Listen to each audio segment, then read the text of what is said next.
अस्सलाम वालेकुम, welcome back to my channel. उम्मीद करती हूँ आप सब लोग ठीक होंगे। अल्लाह ताला आप लोगों को अपने हिफ्ज़ अमान में रखे। आज का व्लॉग स्टार्ट करते हैं। मैं आप लोगों के साथ अपनी सहर टू इफ्तार रूटीन शेयर करूंगी। साथ में ही मैं आप लोगों के साथ लॉन्ग ड्रेसेस की डिज़ाइनिंग शेयर करूंगी जो कि आप लोग बनवा सकते हैं। और अगर आप लोगों को लॉन्ग ड्रेसेस पसंद हैं तो आप लोग ये वीडियो ज़रूर देखिएगा। आप लोगों को हो सकता है कि कोई डिज़ाइन पसंद आ जाए और आप लोग अपने लिए उस तरह की डिज़ाइनिंग करवा लें। लेकिन उससे पहले अगर आप लोग मेरे चैनल पे नए हैं तो जल्दी से सब्सक्राइब कर लें और वीडियो को लाइक भी ज़रूर कीजिएगा। मैं इस चैनल पे आप लोगों के साथ अपनी डेली रूटीन व्लॉग शेयर करती हूँ। और जैसा कि अभी रमज़ान चल रहा है और रमज़ान में जो है वो सहर टू इफ्तार व्लॉग इस चैनल पे मैं अपलोड कर रही हूँ और साथ में ही कुछ शॉपिंग व्लॉग होंगे। और अभी मुझे ईद की शॉपिंग भी करनी है जो कि इस दफ़ा काफ़ी लेट हो गई है। बच्चों की भी शॉपिंग करनी है, अपनी भी करनी है, वो सब आप लोगों के साथ शेयर करूँगी। तो आप लोगों ने जल्दी से चैनल को सब्सक्राइब कर देना है। यहाँ पे अपना व्लॉग स्टार्ट करते हैं। और यहाँ पे सहरी का टाइम था और मैं बना रही थी हस्बैंड के लिए एग्स मैं बिल्कुल सिंपल से बना रही थी। सनी साइड अप एग्स बनाए थे। साथ में बस यहाँ पे जो है वो मैंने एग में सोल्ट एंड पेपर डाला है। उसके अलावा मैंने कुछ भी ऐड नहीं किया था। कभी कभार जो है वो मैं इसमें ग्रीन चिली ऐड कर लेती हूँ, सोल्ट और पेपर ऐड कर लेती हूँ, वो भी बहुत मज़े के बन जाते हैं। यहाँ पे जो है वो एग्स रेडी हो चुके थे और साथ में मैंने ब्राउन ब्रेड दे दी थी हस्बैंड को, क्योंकि हस्बैंड जो हैं वो ज़्यादातर ब्राउन ब्रेड ही खाते हैं। सुबह कुछ भी हैवी नहीं खाते वो, पराठा वगैरह या रोटी वगैरह, इसलिए फिर मैं ब्राउन ब्रेड हमेशा घर में रखती हूँ और सहरी के टाइम पे यही यूज़ होती है। और जो मल्टीग्रेन ब्राउन ब्रेड होती है ये बहुत ही हेल्दी होती है, तो इसलिए फिर हस्बैंड जो है यही खाते हैं मॉर्निंग में। और सहरी में मैंने अपने लिए तो कुछ नहीं बनाया था क्योंकि मैंने रात को लेट ही खाना खाया था, इसलिए मुझे सहरी नहीं करनी थी। जस्ट मैंने पानी पिया और रोज़ा रख लिया था। और बाकी जो है वो दिन में बिल्कुल भी मेरे से कोई व्लॉग शूट नहीं हुआ क्योंकि आजकल रमज़ान की जो है वो काफ़ी बिजी रूटीन चल रही है, इसलिए फिर मैंने व्लॉग तो कोई नहीं शूट किया। और यहाँ पे जो है वो इफ्तारी की तैयारी हो रही थी और मैं बना रही थी फ्राइड राइस। और इसके लिए मैंने राइस जो है वो बॉयल कर लिए थे। साथ में जो है जो वेजिटेबल मैंने इसमें डालनी थी उन सबको मैंने कट करके रख लिया था। और मैंने फ्राइड राइस में चिकन नहीं डाली थी, उसकी वजह भी बताती हूँ आगे चल के। और यहाँ पे जो है मैंने थोड़े से स्प्रिंग ओनियन लिए, इनको मैंने ऑयल में थोड़ा अच्छी तरह से फ्राई कर लिया था। और इसको मैं ज़्यादा फ्राई नहीं करती, बिल्कुल हल्का सा करती हूँ। इसके बाद ही मैंने शिमला मिर्च ऐड कर दी थी, इसको थोड़ा सा ऑयल में सोते करेंगे। और साथ में ही गाजर ऐड कर दूंगी और साथ में ही मैंने कैबेज ऐड कर दी जो कि मैंने डाइसर से बारीक बारीक कट कर ली थी। और इसको मैं बहुत ज़्यादा नहीं भूनूंगी, बस हल्का सा इसको ऑयल में सोते करूँगी।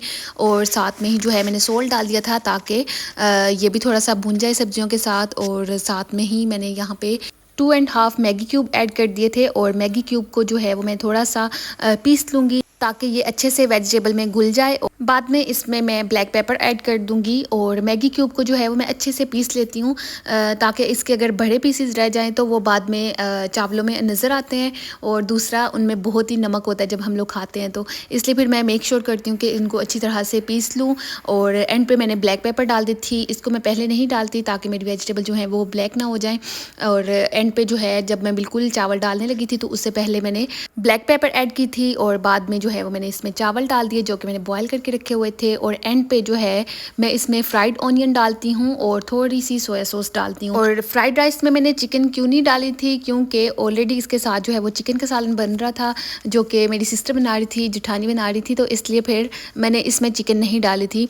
और यहाँ पे जो है हम लोग आ गए थे मार्केट क्योंकि मुझे अपने लिए कोई ड्रेस देखना था ईद के लिए। लेकिन यहाँ पे बहुत ही कैजुअल ड्रेसेस लगे हुए थे, लॉन्ग ड्रेसेस लगे हुए थे, लॉन्ग फ्रॉक्स थी और इनकी डिज़ाइनिंग थी हल्की फुल्की जो कि मैं अभी आप लोगों को दिखा रही हूँ। इस मार्केट में ज़्यादातर जो हैं वो इंडियन ड्रेसेस होते हैं और इनके ड्रेसेस के कलर्स वगैरह कुछ इसी तरह के होते हैं।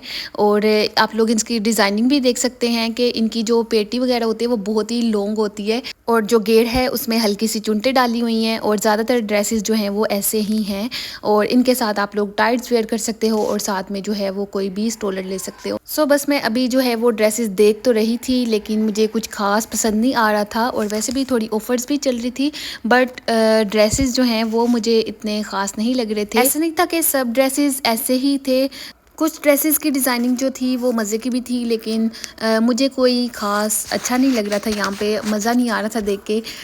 लेकिन अगर मैं कलर्स का बोलूँ तो कलर्स जो थे वो काफ़ी अच्छे थे। और इस तरह के जो वाइट ड्रेस है डॉट्स वाला, इसकी बैक साइड पे वो दिखाती हूँ आप लोगों को, वो मुझे काफ़ी मज़े का लग रहा था। फ़्रॉक थी वो और लॉन्ग फ़्रॉक थी जो कि मुझे थोड़ी सी अच्छी लगी थी क्योंकि इसके ऊपर कढ़ाई थी और ये जो ब्लैक डॉट्स थे इसके ऊपर ये भी काफ़ी अट्रैक्टिव लग रहे थे और ये मुझे थोड़ी सी अच्छी लगी थी। लेकिन मुझे जो है वो कुछ ख़ास सेटिस्फेक्शन नहीं हो रही थी ड्रेसेस देख के, तो इसलिए फिर मैंने सोचा कि थोड़ा सा सोच समझ के लूँगी और वैसे भी ईद का ड्रेस है तो थोड़ा सा तो फैंसी होना चाहिए, लाइक रेशमी ना हो लेकिन एटलीस्ट कढ़ाई वगैरह हो, और थोड़ा शर्ट हो, ट्राउज़र हो, शलवार कमीज़ हो तो ज़्यादा अच्छा लगेगा मुझे। और ये जो है वो ज़्यादातर लॉन्ग ड्रेसेस थी, मैक्सी ड्रेसेस थे, और साथ में ही यहाँ पे दुपट्टे वगैरह भी है थे। अगर आप लोगों ने कोई मैच करना हो ड्रेसेस के साथ तो आप लोग यहाँ से ही मैच करके ले सकते हो। लेकिन अभी जो है वो मुझे तो कुछ समझ नहीं आ रहा था, मैंने सोचा आप लोगों के साथ वीडियो में शेयर भी कर देती हूँ। और ये जो सब ड्रेसेस मैं आप लोगों को दिखा रही हूँ ये इंडियन मार्केट में थे, और इनका जो ड्रेसेस का डिज़ाइन होता है, स्टाइल होता है, वो थोड़ा सा चेंज होता है। और यहाँ पे कुछ फैंसी ड्रेसेस थे जो कि काफ़ी हैवी थे, लाइक शादियों वाले थे। ये तो बिल्कुल भी नहीं लेने थे मैंने। और वैसे भी मैं यहाँ से ड्रेसेस की शॉपिंग जो है वो बहुत ही कम करती हूँ। अगर इमरजेंसी हो तो फिर मैं यहाँ से लेती हूँ। ज़्यादातर जो है वो मैं पाकिस्तान से ही मंगवाती हूँ अपने कपड़े भी, और जब मैं खुद जाती हूँ तब भी मैं काफ़ी ड्रेसेस बनवा के ले आती हूँ, तो यहाँ पे आके मैं पहनती रहती हूँ।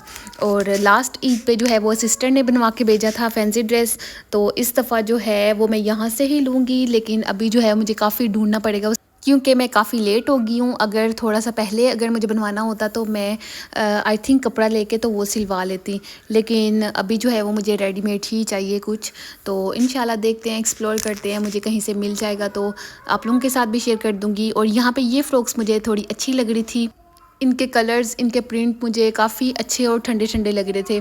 और इसके साथ भी एक दो टॉप थे, लॉन्ग टॉप, जो कि बहुत ही मज़े के लग रहे थे। अच्छा, आप लोग इसको कुछ भी बोल सकते हो, लॉन्ग फ्रॉक बोल सकते हो, लॉन्ग टॉप बोल सकते हो। उसके अलावा मैक्सी ड्रेसेस भी आप लोग इसको बोल सकते हो। इन ड्रेसेस का मज़ा यही होता है कि आप लोग इसके साथ कोई भी ट्राउज़र वेयर कर लो, और साथ में अगर आप लोगों को टाइट्स पसंद हैं तो वो पहन सकते हो, और साथ में कोई भी स्ट्रोलर मैच कर लो, और यहाँ दुपट्टा ले सकते हैं आप लोग इसके साथ। और इसके साथ छोटे छोटे स्ट्रोलर ही अच्छे लगते हैं क्योंकि ये ड्रेसेस जो होते हैं वो थोड़े खुले खुले होते हैं, और ये लूज़ ड्रेस ही अच्छे लगते हैं, बहुत टाइट नहीं अच्छे लगते। और इस रो में जो है वो ड्रेसेस के कलर थोड़े अच्छे लग रहे थे मुझे। और अगर मैंने कैजुअल ड्रेस लेना होता फिर तो मैंने यहाँ से ज़रूर बाय करना था, लेकिन अभी मुझे ईद के लिए कुछ चाहिए तो इसलिए फिर मैंने बिल्कुल भी नहीं लिया था। और इन ड्रेसेस का जो स्टफ़ था वो भी लीलन का था, और मुझे जो है वो लोन का कोई ड्रेस चाहिए। बस फिर जब मुझे कुछ समझ नहीं आई तो मैं फिर आ गई थी वापस। और यहाँ पे कुछ बच्चों के ड्रेसेस लगे हुए थे जो कि बहुत ही प्यारे थे, और छोटी बच्चियों के बहुत ही प्यारी सी फ्रॉक्स लगी हुई थी। और आगे चल के मैं आप लोगों के साथ थोड़ी सी ज्वेलरी भी शेयर करूँगी जो कि इंडियन ज्वेलरी होती है यहाँ पे, और बहुत ही मज़े की होती है और बहुत टाइम निकाल जाती है। लाइक आपके साल 2 साल तो कहीं नहीं गई, बिल्कुल भी ब्लैक नहीं होती। और मैं अक्सर ही अपने लिए बाय भी करती हूँ इयरिंग्स और चूड़ियाँ वगैरह।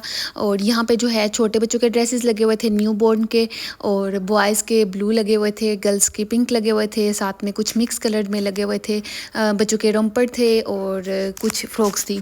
और यहाँ पे मैं आ गई थी ज्वेलरी वाले सेक्शन में। और ज्वेलरी जो होती है ना यहाँ पे बहुत ही मज़े की होती है, और ये सारी इंडियन ज्वेलरी थी। और इनकी ये जो गोल्डन चूड़ियाँ ये बहुत ही ज़्यादा देर निकाल जाती हैं आपकी, और बहुत ही प्यारी प्यारी थी।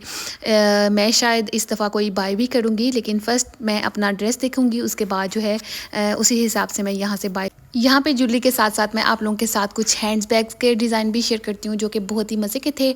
और मेरी तो अच्छी खासी आज विंडो शॉपिंग हो गई थी, और मुझे विंडो शॉपिंग करना बहुत ही ज़्यादा पसंद है। अगर आप लोगों ने मेरे पुराने व्लॉग्स भी देखे होंगे तो आप लोगों को आइडिया ही हो गया होगा कि मुझे विंडो शॉपिंग करना, चीज़ों के बारे में एक्सप्लोर करना कितना अच्छा लगता है। आप लोगों में से विंडो शॉपिंग किसको पसंद है कमेंट में ज़रूर बताइएगा। और यहाँ पे कुछ बैग्स लगे हुए थे और कुछ पाउच लगे हुए थे। बैग्स जो थे वो बहुत ही मज़े के और ज़बरदस्त लगे हुए थे। यहाँ पे मैंने तो विंडो शॉपिंग काफ़ी ज़्यादा की क्योंकि मैं बच्चों को लेके आई हुई थी प्लेइंग एरिया में, और जब तक बच्चे प्लेइंग एरिया में होते हैं तो मैं सोचती हूँ कि मैं थोड़ा सा जाके एक्सप्लोर कर लेती हूँ क्या नई चीज़ें आई हुई हैं। तो बस यही था आज का व्लॉग। अच्छा लगा हो तो लाइक। अल्लाह हाफिज़।